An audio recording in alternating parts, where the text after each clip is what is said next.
Hi, I'm Jennifer Stein. Welcome to Mainline MUFON here at Radnor Studio 21, your public access network of the Mainline. I'm delighted to have a very special guest with me today, Joseph Flammer, who came down from Long Island. And he is an author, and he's also a MUFON field investigator for the Mutual UFO Network, of which I am also involved. So I'd like to give you a little background on Joseph's history. Joseph graduated from Nassau Community College and SUNY Stony Brook in New York, where he majored in English and minored in history. While he was in college, he wrote for his student newspapers, and he's gone on to become an award-winning journalist. He worked for several newspapers in the Long Island area. Long Island Advance was one of them. And he also worked for as a public relations manager for Symbol Technology in New York. And he was an instructor for the Developmental Disabilities Institute in New York. Joseph and a writing partner, which he has, named Diane Hill, have written a number of books. They collaborated on a book about Long Island's Revolutionary War figures. They also, Joseph has written a number of articles for publications. Haunted Times magazine was one of them. He's written several articles for Ghost magazine, Fate magazine, and other publications in New York, Dan's Papers and the Long Island Advance, as I mentioned.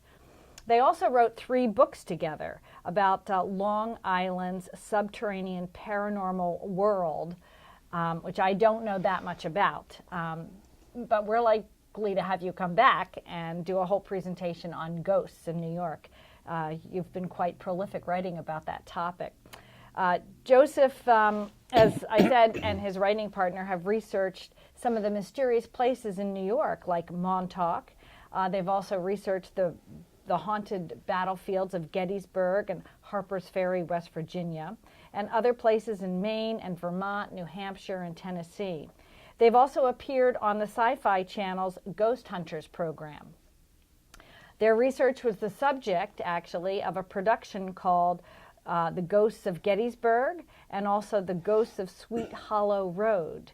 And both of those were released by Paranormal Adventures, and they're available on DVD.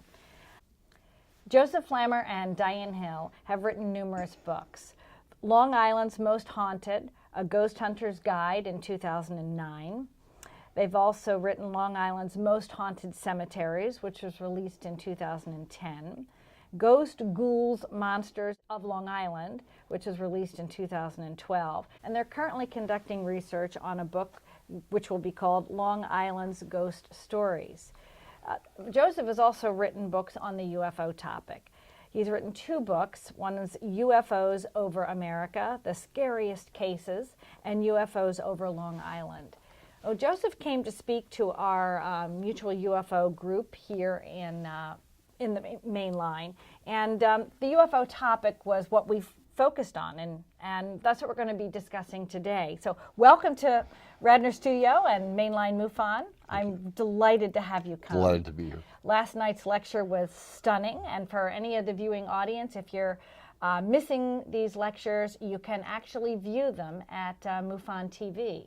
The Mutual UFO Network has established its own streaming network now, and with your MUFON Journal subscription, you can click in and see these programs. And of course, MUFON is a nonprofit organization, and we do these things as volunteers. So we're really happy to have you come and present. And it was an excellent talk. We had quite a lively discussion. It was a good group. So we're in a new era right now in 2018. Yeah. Some important things happened on December 16th, and I wonder if you'd be willing to discuss that with me here and why it's new. What happened for the viewing audience who doesn't necessarily always, pay attention to the UFO topic in the news? For many years, for maybe 70 years, people have been screaming that the government has not disclosed what it knows about UFOs in our skies. For the first time ever, on December 16th, a New York Times article was released. And along with it was some videos that were released. Leslie Kean had something to do with this. She helped write the article. I'm a great admirer of her writing. And what happened was that the government released 3 videos with a documentation so we could follow the chain of custody to show that there are actual UFOs in our skies that cannot be argued with because it's on film, recorded by ANASQ 228, advanced tracking, forward-looking infrared pods, which are loaded with technology as far as for tracking, for infrared, for heat sensing. Right, this is typical, nowadays typical high-level cameras on most of our fighter jets and things like this. FA-28s, Super Hornets, yes, they are in there, but we don't have access to that technology. Right. These two of the videos that were released by the government on this day were recorded in 2004, and they were Hornets that were released from sortied from the Nimitz, USS Nimitz, a nuclear-powered supercarrier that was out about 80 miles out in the ocean, Pacific Ocean, off San Diego. Okay, so it's December 16th. And this information comes out that these 3 videos are available for viewing. So people suddenly turned on their YouTube or their other maybe MUFON TV might have even had it, and saw that there was something that pilots tracked on their technology that had no wings, no tails, no heat signatures, no plumes of smoke. No, they were hypersonic, meaning that they traveled at Mach 5 or better, which is 3,960 miles per hour. These things had no sound that we could detect, and they were hovering over a patch of water in the Pacific Ocean. There was two jets that were scrambled they were on a routine mission in the Pacific Ocean. And they were detoured. They got a call that we have a real life situation. And what they had to do is look at this UFO apparently that was hovering over a patch of water that was disrupted in the middle of the ocean. So it was only about a patch, maybe 40 feet, as I understand, about 45 feet long, by maybe 40 feet wide. But it looked like there was a plane that had gone down and water was rushing over it, the way you would see if you were above in a helicopter looking down. They circled it and saw this thing was hovering over it, jumping around. It wasn't staying in one place, and it was not moving as a helicopter would, for example. So they tried to get closer to it, and every time they did, it moved away. So eventually one of the pilots ran out of fuel, and he had to go back to the original pilot, back to the Nimitz. Right? Yeah. When another sortie was sent out to do some investigating. So these are the videos we have. Now, there was also a third one, which was filmed in 2015 on the East Coast. Now, it was at this time the government also released information that at least a dozen cases of UFOs like these took place over the East Coast of the United States. This is where we live, the East Coast. I'm from New York. It's right above. These people who come to me as a MUFON investigator are saying, I saw something in the sky. And these very well may be the things that were recorded on that day.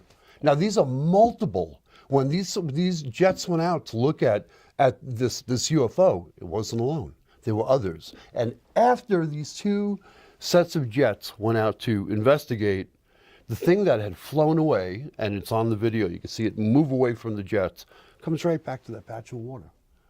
They don't know what the patch of water was. They don't know why it was there, what they were doing. So the government, for the first time in the history of the United States, has disclosed that there are actual UFOs. And that's really a significant step forward because the media's position on this topic has usually been to debunk the topic and not really take it seriously. Right. And in fact, for anyone watching who wants to researched the history of this, I'll share with you and the audience that actually in the 40s, the mid to late 40s and the early 50s, we did see major coverage of the UFO topic and the strange UFO phenomenon that was going on. Kenneth Arnold's story, he was a military pilot as well and an aviation designer. And I believe it was Washington over the Cascade Mountains, when he was flying, he saw 6 or 7 discs. That made the cover of major newspapers, as well as the famous Roswell story. That made the cover of major newspapers. And for maybe 7 or 8 years, UFO stories were dominating front page covers of the New York Times, Washington Post, Los Angeles papers. And then in 1952, we had the development of the Robertson panel. We were, just come out of World War II. And we were very, very much worried about the Russians and Russians' invasions and what was going on in our air. And the Robertson panel was convened by Senator Robinson. I forget what state he was from, but they were to study how do we deal with and contain this. And the Robertson panel came up with a Robertson report. And anyone can go online and look at this. You can clearly see that they decided they were going to go after anyone who reported on this and attack the person if they couldn't attack the data, because a lot of times they could not attack the data. So they decided they would do this massive debunking campaign to keep it off the covers of major newspapers. And I think we've had a gag rule on this topic until December 16th. Now, I think many newspaper reporters are not really fully aware of this. No. They don't realize that their management is contained on this topic. And what's really a shame is the American public has for so many years believed that it's stupid to talk about it or think about it, that it can't possibly be real. And we've had people like even Neil deGrasse Tyson will say, oh, well, there might be intelligent life out there, but it would be impossible for them to get here. So, and of course, we had other major debunkers in the past, even the head of the astronomy department at Harvard University for years and years, Donald Menzel. He would debunk the topic. So there has been a history of denial and suppression of this information. So how does the American public, educate themselves and wake up and realize, gosh, this is now, the government's saying it's okay to talk about this. This is a new time for Americans. This is a time when we should stop and start really paying attention to what is out there. There are at least 30 governments that have now released information about UFOs. Mexico, Belgium, France, England, Israel. They're coming out simultaneously and giving information to the public. Now, we can choose to either accept and look at this stuff, or we can still sit back, fold our arms, and say, no, it's not real. It's a big fake hoax. So what about your grandma who said that she saw something in the sky, or Uncle Tom who said that, oh, I saw something, like last night in our lecture, a man said he saw something over his neighbor's house, lighting it up. Well, these people are not saying that they're aliens. That's a big distinction. Of course. People claim that, we have UFOs. It doesn't mean that they're aliens. It could be something else. It could be some millionaire with a toy that is flying a drone, something like a drone over a house with a bright light. But there are just too many stories. You mentioned Kenneth Arnold. Kenneth Arnold's flying over the Cascade Mountains, sees numerous orbs flying through the sky, estimates they're traveling at 12,000 miles an hour. He says they look like they were just flying across the top of a water, flying saucers. How does something travel at 12,000 miles an hour when they're orbs and they're not at all airplanes? They don't have any of the signatures of an airplane. So it's a new time. And what's going to happen from here? Now, there's that new group, To the Stars, yes. Academy of Arts and Science, which has its hand in this whole thing with the government. And let's just go back for a minute, because there's more to this than meets the eye. Okay. For many years, there have been studies of UFOs. In 1947, there was a study called the the Stein project, the study of UFOs, turned to Project Grudge, and then it turned to Project Blue Book. And by 1969, it all came to a close. Now, did the government stop studying UFOs officially? No, it didn't stop studying UFOs. It just went underground. Now, we've learned recently, on December 16th, 2017, that the government had a secret, not a secret really, but a quiet study of UFOs. It had spent $22 million over 5 years. The project was not secretive, it was not top secret. It was just quiet, let's be quiet about it. And it hid inside the budget, way down in a $60 billion budget for the Department of Defense. Nobody knew about it. Nobody saw $22 million is a drop in an ocean. So it came out in 2012 that the government said, you know what, we're not funding this anymore. We don't need it. Nothing's happening to it with it. So let's get rid of it. So it became public then that actually it was still very quiet, but it could have been public. It came out later in 2017. But for those years, from 2012 to 2017, it was still studied by the man who headed up the formal study, the quiet study, for those 5 years, between 2007 and 2012, Luis Elizondo, who came out and was very public about these 3 cases of videos of UFOs.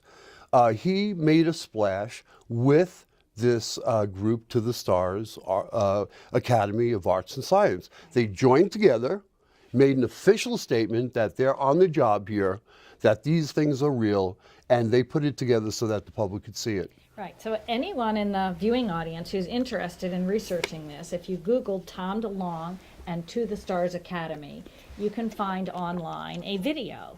And it has a number of top experts in this video. Tom himself, Jim Semivan came forward and agreed to work with him, and he's the former intelligence agent's senior member.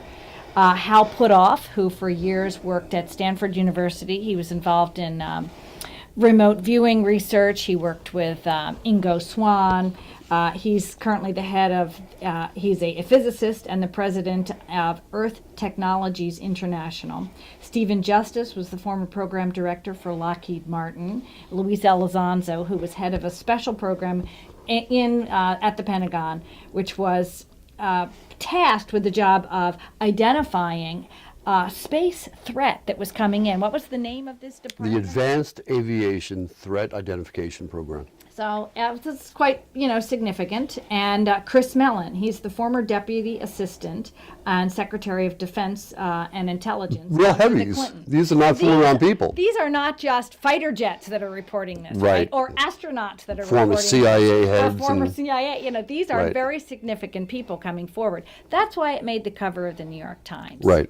Now, what's very interesting for MUFON people interested in the Mutual UFO Network is this year, in July of 2018, the MUFON National Symposium, which is a conference that usually gathers about 1,000 people, will be held in Cherry Hill, New Jersey. And I'm helping to orchestrate, some of the day-to-day logistics that will occur there. One of our main speakers, our keynote for our Friday evening banquet, will be Luis Elizondo. He is right at the very head of all this, yeah. And the title of the conference is called Extraterrestrials, UFOs, and the Future of Humanity. Mm-hmm. Because we believe that we, obviously if these craft are flying and they show intelligence, they are probably being flown either remotely or directly by some sort of intelligent species. Because, if we see an airplane sitting on the ground, yes, we can acknowledge that it's a special piece of equipment, but when it flies and maneuvers, we know something is maneuvering it, and the same with these craft. So when you see intelligent craft, you have to assume that there's an intelligent species behind it. Right. So even if they're robots inside the craft. Right, exactly. They could be flown remotely, but something is controlling them. Right. We have witnessed and seen in the past even satellites that are maneuvering. Even in the 50s, we had a very famous crash here called the Kecksburg case in 1967. There's a lot of evidence that that was probably a Russian satellite, because it was maneuvering prior to its crash. Everybody assumed it was some type of, UFO and some type of alien that was in it, and it was hushed up and very secret because our government probably did not want the Russians to know a satellite had crashed. Right. But when you look at the data and you look at the investigation, hundreds of hours were spent on this research, including Leslie Kean and Hillary Clinton's campaign manager. Yeah, John Podesta. John was very much involved in also researching that Kecksburg case with Leslie Kean and getting some of that information out about that. So there are numerous things that happen that anyone watching can go back and research. And if they decide they want to become involved in MUFON or come to some of the mainline MUFON programs we do for free at the Tredyffrin Public Library, they can begin to start to learn. But it's a lot to wrap your brain around. Yeah, well, this is, I think, one of the first times at the symposium where people can come, sit in an audience, and really be exposed to all the information at a relaxed pace. Right, because not a news clip. Right, right. And one of the special things we're doing at this year's National Symposium is we're actually hosting part of it for free. We're giving away Friday morning lectures for free, which we've never done before. We will have Lynn Katai, who will be present. Lynn actually grew up in the Philadelphia area. She went to medical school here. Her father was a pharmacist. She went to Temple Medical School, and she was very involved in the community. For a number of years, she ran a mobile medical van to go into disadvantaged communities and offer things like health exams and vaccinations and things like that. I think it was with KYW. And she's since moved out to Arizona and had a very distinguished career there, doing many things in health and education in the school systems, as well as being a practicing MD. She did a lot of things with drug-related issues, trying to get Hollywood personalities to make videos to discuss why not to do drugs, which is really quite keen and wise of her to go into elementary and middle schools sharing these messages. But what Lynn is most well known for is, of course, filming the Phoenix Lights. Yeah. She had her and her husband, who's also a doctor, have a high house in Paradise Valley. They can see over the Phoenix Valley. And she started seeing lights numerous days before the very famous Phoenix Lights. A lot of people do.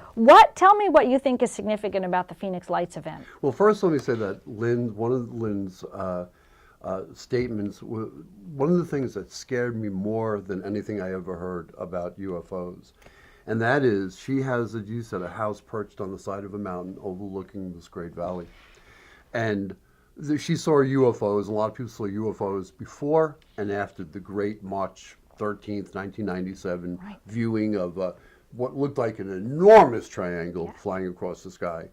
In a video I saw by James Fox, a man said it was so big that if you wanted to, you could land an airplane, a 747, I think he said, on the wing of this thing. Craft. I heard someone else describe it. If you were standing there and you opened up a newspaper, and held it up, it would.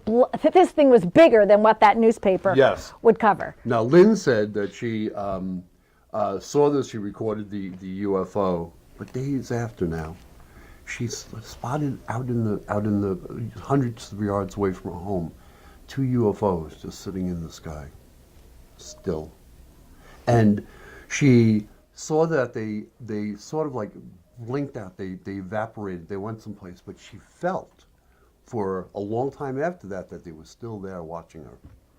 Now that to me is creepy. That's more scary than a ghost or something running around your house at night.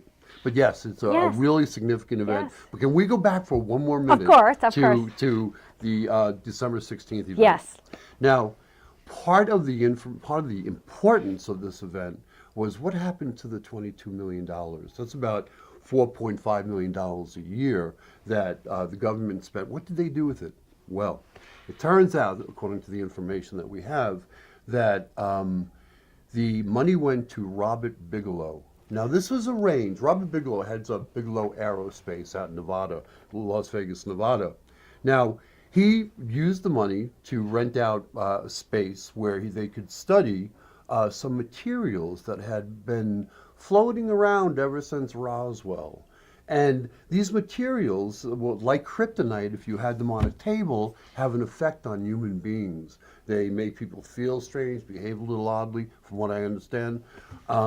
So what are these materials? Now, we know that Roswell supposedly was an event where a UFO crashed, left a long debris line on a ranch in New Mexico. The materials were collected. The government said, you know what? We have a UFO that crashed. We actually have proof of it. And then the same day retracted that statement so that the press was like, what is it? They said it was a weather balloon. Okay. Now, we have these materials that somehow ended up going to what we think Ohio, parts maybe to Texas, to be studied. Robert Bigelow apparently ended up with these materials. These materials had been reverse engineered over the years from what we understand. What is reverse engineering? Well, the government gets materials. Let's say one of them was an aluminum foil looking material that you could take and crunch. And this man who found the material on the ranch took this and crunched it up, let go, and it just snapped right back into a nice smooth piece of metal. Very lightweight. He found eye bars that looked like this. They had hieroglyphics or something like it written in the metal. He could bend them, but he couldn't break them.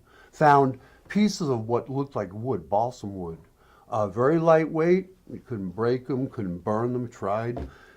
These materials were then reverse engineered, apparently. And so was what was found inside the craft. This is what's said, anyhow, what's believed. And from that, we have fiber optics now. Lasers, Calvor, the material that a bullet can't pass through. Right, Kevlar. And a few other things. So, I mean, this is really significant. Microchips, significant stuff that apparently came to us through reverse engineering materials found from crashed spaceships. Now, Robert Bigelow apparently had these materials for study. He was studying them until 2012. The government said, we're not doing this anymore. But the man who was in charge for 5 years of this program, Luis Elizondo, took the materials, from what we understand, and took the reports of UFOs seen in our skies, and even though he had a new job at the Pentagon and the C ring on the 5th floor, he also took reports from people about UFOs and studied UFOs on the side, 2 jobs at one time. Right. Finally, becoming so frustrated that he wasn't getting any support in 2017, he wrote a resignation letter to James Mattis, the defense secretary, and left and joined this group now. Days later, he showed up with in the To the Stars Academy. So it's really, really quite significant because this is a civilian-based organization like MUFON, just started with a group of people. They did raise money. They invited people to contribute money to what they were doing. They're actively doing that now, yeah. And they are really wanting to make this information public. So to see Luis Elizondo speak, I mean, that is what's happening right now. Yes, you know? Yes, that is going to be a huge coup for anyone on the East Coast here, anywhere up in New York. I'd grab a seat there if I could. Yes. So, but for those who want to get a feel and want to begin to learn, we are giving away Friday morning. So anyone can come and hear Lynn Katai speak. They can also hear Travis Walton speak. Yeah. And they'll be there with their books, do Q&A, do PowerPoints. We're also having a free film festival that will run the entire weekend. It'll start Saturday morning, be all day Saturday, all day Sunday. And as part of that film festival, Lynn Katai is sharing a documentary she made called The Phoenix Lights, which really shares the background story of probably over 10,000 people seeing the Phoenix Lights incident, which happened in 1977. In fact, you mentioned James Fox. He did a number of great documentaries. I think we'll have some of his too. I Know What I Saw was one of them, and Out of the Blue, 2 great documentaries. In one of them, James interviews Fife Symington, who was the governor of the time of the state of Arizona, and he held a press conference days after the Phoenix Lights events, or maybe a month after the Phoenix Lights events, because Frances Barwood, who was a city councilman, had been commissioned by her community to try to find out what was going on in terms of researching the Phoenix Lights. Would there be a public statement from the Phoenix city officials or from the Mammoth Air Force Base, which was nearby? Is someone going to come out with a public statement? And Fife debunked the issue, bringing out a guy dressed in an alien costume and saying everyone is just taking this way too much. But he paid for that for the rest Seriously, of his life. Yeah. He did pay for it, and in James Fox's interview, he comes out and admits that he saw it himself, and he didn't know how to handle it, and he was sort of directed to cool down the heat on this topic. Yeah. But over 10,000 people saw it, so I consider the Phoenix Lights to be like one of the major sightings in the United States. Yeah. So this is a significant film to see. We'll have it as part of our film festival with Lynn Katai. And the other amazing and wonderful man who will be there is Travis Walton. Yeah. So he'll be speaking also on Friday afternoon for free for people to hear, and we'll be showing the new documentary film I was involved in making called Travis, the True Story of Travis Walton. Great movie. And Bob Terrio and I will both be there with Travis to do Q&A for that. So that's all for free, as well as a number of other films that we'll be showing. Now, that's another thing with Travis. It seemed to me, if I understood it correctly, because I saw the movie and I was blown away by the movie, Travis, that he was saying that he thinks that the reason he was abducted for, 5 days into a UFO was not necessarily because he was being studied, but because he thought that maybe he had been either killed or severely wounded by the UFO when he approached too closely, and they were resuscitating him during that time. Yes. When he was healthy again, they released him. Yes. Now, that's a benevolent... Very benevolent. If there are aliens, and they did that, there is some... caring there. Would we do that with an ant if we stepped on it? No. Probably not. So they must view us as more significant if that's how all aliens are, if there are aliens. And according to Travis, there are. According to many people, millions of people actually. Well, there's, of course, numerous stories. You can read Fated Giant by, trying to remember the name of the author there, Robert Salas. Robert was a captain guarding a Minuteman missile, and the Minuteman missile was, UFOs flew up over it, lifted the doors off the storage containers, shot beams of light down into it, and rendered it inert. And this was done probably many, many, many, many more times than we know.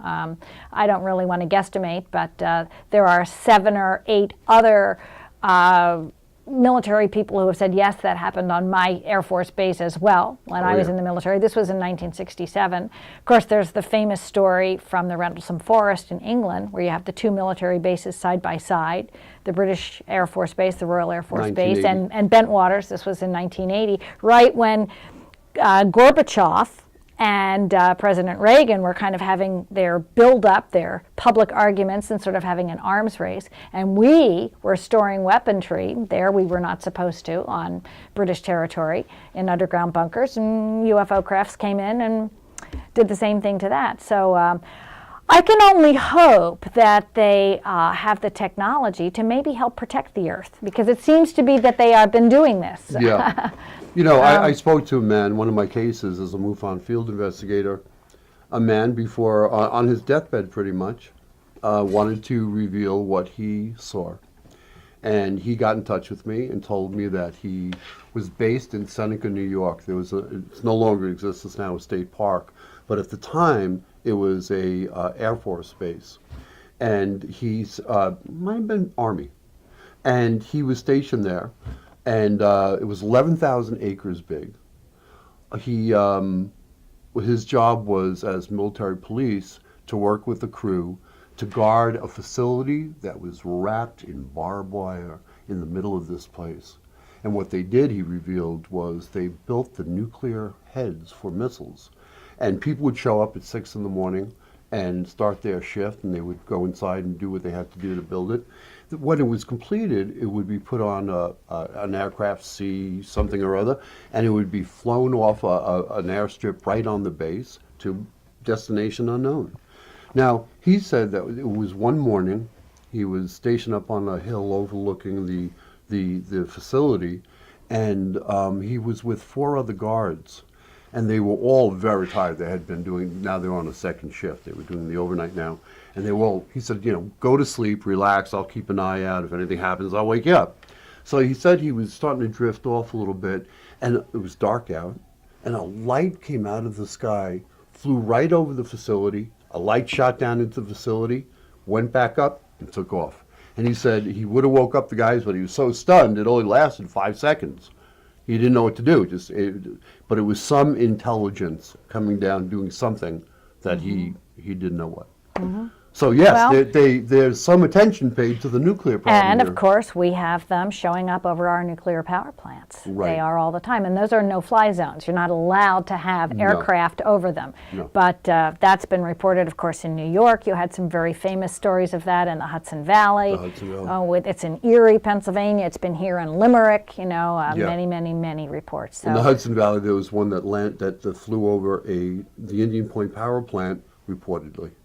For 10 minutes, just hovered over the power plant. 12 guards on the property saw it. They reported it to different writers that were interested in the problem. And after 10 minutes, it flew off. But a jet was being prepared to scramble Yes. to attack this thing. And there's lots of reports of numerous continual UFO incidents in the Fukushima area in Japan, both prior to, before, during, and after. So I think they are observing what's happening on our planet in terms of nuclear issues. What for are they sure. going to do? I mean, what are they? Are they going to announce themselves? That's the big question That's right the now. big question. If there are such things as aliens, are they going to now say, we're here? Are they warming us up?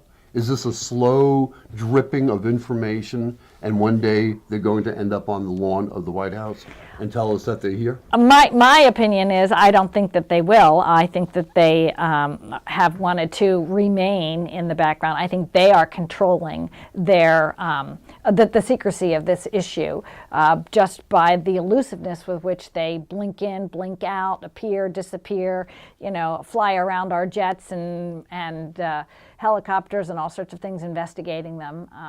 So I think they really do not want to be revealed. There are some people who say we're at war with them. Some people, Zachariah Sitchin used to think this too. He thought there was a long ongoing war that was going on for much, much, much longer than we even think human history exists. That's frightening. Not only was it on our own planet, but on other planets within our solar system. And he believes that there's Sumerian history, and there's also Vedic history in the Indian texts, which go back thousands of years, 20, 30,000 years, discussing actually this, ancient civilizations and a war and flying And we're right now at the peak of it. We're right now, information is being disclosed by our government for the first time. Well, it's quite significant. So December 16th was really quite a significant event. And the symposium, I really want And the to be in the symposium will be a very, very special event here in the Philadelphia area. So we didn't talk much about whether or not you've had your own UFO sightings and what you're involved in New York with your research as a field investigator. You showed some very interesting film clips last night. Tell me a little bit about what's being seen in New York and what your role is like as a field investigator. Okay, well, you asked about me first. Yes. I did have an experience, and that was that I joined together with a group of engineers and 1 or 2 scientists. We went out to a graveyard at midnight in 2015, and as ridiculous as it sounds, we did a meditation by Dr. Stephen Greer in his book, Hidden Truth, Forbidden Knowledge. And this is what is called C5. C5 is trying to make contact with the aliens, if they exist. So we went to a graveyard at midnight and sat there with, I guess we had 1 woman, I guess 8 other men. And we went through this meditation saying, aliens, if you hear us, we'd like you to come down and show yourselves to us. And then we watched the sky for a while. And boy, if you ever want to feel like a jerk, do this, because it is so ridiculous. So that night I went home, I was shaking my head. I was going to Diane's house in West Hempstead, New York. And as I'm driving, I'm thinking to myself, oh, how how foolish can you be, Joe, to do something like this? When I look over to my side and I see this enormous airplane, what I thought was an airplane at first glance, sitting over a large parking lot. And I watched it, it wasn't moving. There was no sound. I was stunned. I stopped right in the middle of the street, put the brake on, and just looked at it. It had no FAA lights. There was nothing indicating it was an airplane. It was not shaped like an airplane. It was not an airplane. There was no sound. There was no sound and whatsoever. It was hovering. How far above the ground was it? Probably about 300 yards above the ground. Wow. And I just looked at it in amazement and thought to myself, either I'm hallucinating or that is some kind of craft. In the parking lot, underneath this thing that was hovering in the air, was a police car with its lights off. It suddenly went on because I had stopped dead in the middle of the street for no good reason. And the policeman came towards me, and I realized, oh, I got to get out of here. I'd been sitting there for about 2 minutes. And I drove down the street and made a real quick U-turn. When I turned around, the UFO was no longer there. So either I imagined that, but the thing is that when I got to West Hempstead, I went to my MUFON website, and we have a special area where MUFON field investigators can get in, other people can't. And I looked to see if there was any activity, and sure enough, in West Hempstead, there was a group of people who had videotaped a red thing in the sky. And they would, you know how they curse. We saw that in the videos last night when they love to say, oh, what the, all that kind of stuff. And sure enough, this thing showed up the same night at the same time, only a mile and a half away from where I was. Wow. So they saw it, I saw it, and we have CE5 maybe to thank for that.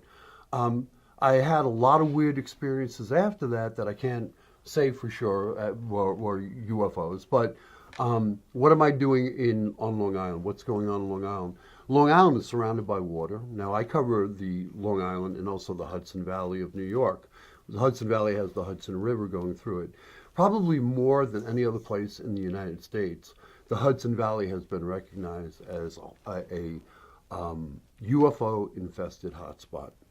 And these two areas have water. We think water might have something to do with it. Whether there are, here we go again with the aliens, bases underwater, or water is used for some kind of process for energy, conversion of energy. We don't really know. But we don't, as a MUFON field investigator, I don't want to delve into alien possibilities. I want to look at human possibilities. Keep an ear open and eyes open for aliens, but really we're trying to be more fundamental and try to look at the core things that we might see, and that would be airplanes, clouds, stars. That's what most people see. Right. Project Blue Book investigated about 12,000 cases. Only 700 cases were found to have merit. Generally, scientists believe that there's only about 5% of all cases that really can't be explained in terms of the craft, human craft. So what we're doing, we have a lot of triangular craft on Long Island now. And that's where I'm spending my time looking into orbs, dots in the sky, and triangular craft. So it's very interesting, the two things you mentioned that I'd like to just point out for the viewing audience. The fact that you saw something and then immediately went into some of the CSI reports within MUFON as a MUFON and field investigator to see if anyone else had reported it, and there had been reports. Right. This is what's so important about what MUFON does, I believe, with field investigators. But anyone in the general public can make a report going to the MUFON website. If they see something, they film something, they photograph it, they can make a report, send it to MUFON. What this does is it puts dots on the map, or what I call the triangulation spots of the time, date, place, and object that was seen. And what we often can do then is literally track a similar object because of how it was photographed, how it was described, where it was seen, and we get to see, oh yes, it went here, here, here, here, here, here, and here, and then it took off, and somebody saw it take off. So we have 5 or 6 reports around a similar sighting. it's likely that it probably happened. These people don't know each other. They have similar things on their phone. We had an incident like that here in Philadelphia when Bruce Springsteen was performing on the Art Museum steps. There must have been 7 or 8 videos that were posted. This was even on social media and a few on MUFON's site, where various people in this crowd of 10,000 saw this object hovering basically over the concert and maneuvering around. And you could see where they were in the crowd, and they were filming the same thing, and you could hear the same song in the background. Wow. This is really quite interesting. That is. It's an important role that MUFON does, even just archiving and having this data so that you can go back and see what happened. It's the oldest and largest organization of its type in the world. That's right, and we actually are always looking for field investigators. Yes. Yeah. To come in. And really, the other thing I wanted to mention is what being a field investigator myself, what we do is we try to identify what the object or sighting was based on, what's going on astronomically. We look at, night charts to see where the stars are. We look if something's rising or ascending, or if there's a meteor shower happening, what's going on with the weather.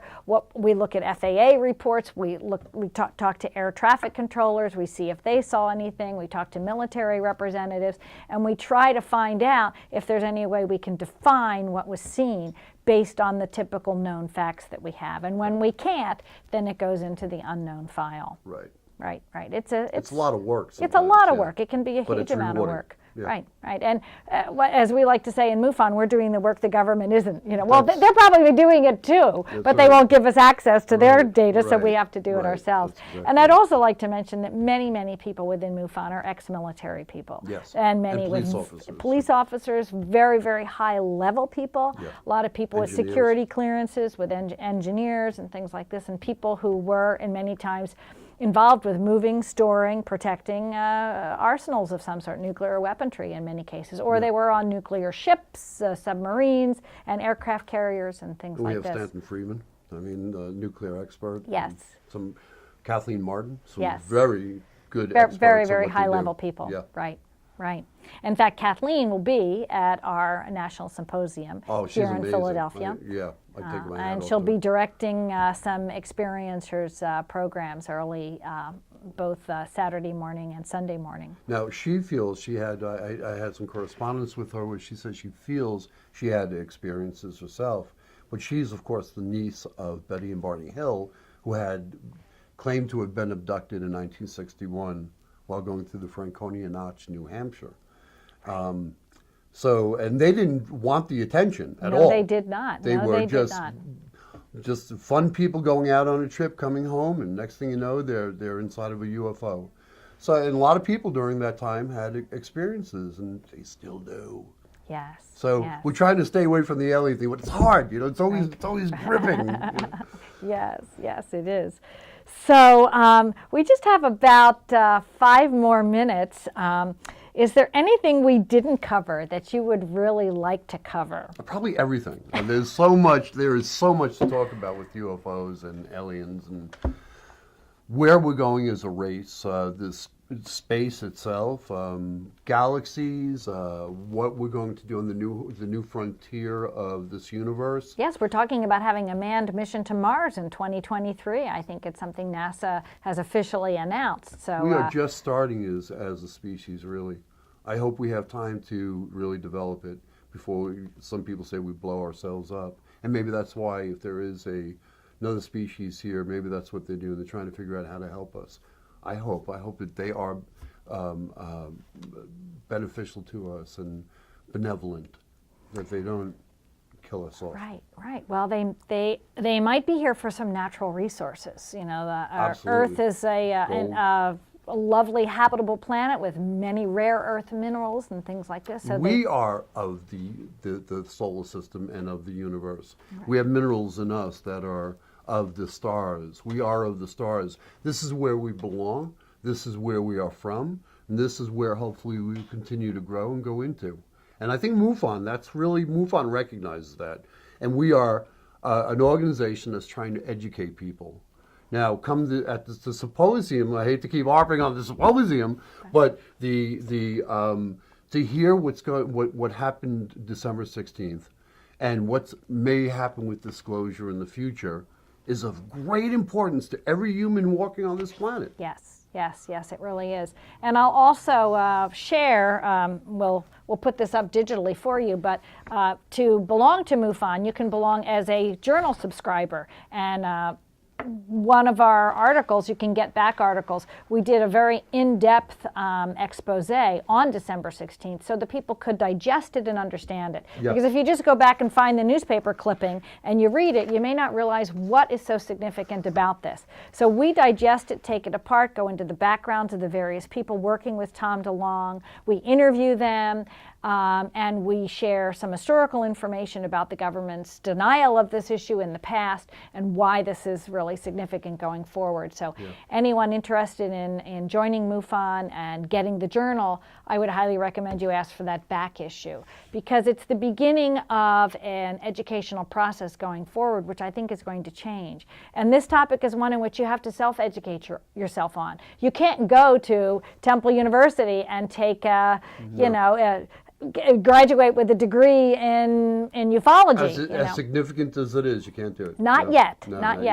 One of the things MUFON is kind of working on in the background, I should say they're not doing it deliberately, but they're following and they're quite interested in establishing a not only maybe a grade school curriculum, a high school curriculum, but suggesting materials that would be part of a master's program or a bachelor's program in any university on the history of UFOs. Yeah, and it's long overdue. It's really long overdue. Mm-hmm. Yeah, various people like David Jacobs have written their own doctorate theses on the topic, but there isn't really, I mean, unless you self-define your educational direction this way and get your college professors to agree to it, there isn't really a predefined curriculum as yet. But there are a number of people working on it. Richard Dolan and Paula Harris have been writing and suggesting curriculums for a long time in areas that need to be studied. And of course it requires a background in sciences as well. You know, like you need to really have an appreciation for, to be able to do, say, studies in soil, to understand what's crystallization of soil that occurs after UFOs and land and things like this. There's a molecular change that occurs, and there's thousands of trace evidence stories within MUFON's files that discuss things like this. So, going forward for the future of humanity, it takes people being willing to educate themselves. Right. Yeah, and your books are a great source for them to learn. If they live in New York or on the Northeast Corridor and they want to know what's going on, they should Google and find your books. So remind us, do you have a website? Yes, it's Paranormal Adventurers with an R at the end, adventurers.com. And the titles of your two UFO books are? UFOs over Long Island, New York, 2015, and UFOs over America, Scariest Cases, 2016. And these are available? Anywhere, Amazon. Barnes and Noble, bookstores. Very good. Yeah. Well, it's been such a pleasure having you here with us. It was good to talk to you. Thank you so much for coming, Joe. Thank you. Thank you, and please join us again for other programs here at Radnor Studio 21 for Mainline MUFON. I'm Jennifer Stein, your host, and it's been a pleasure.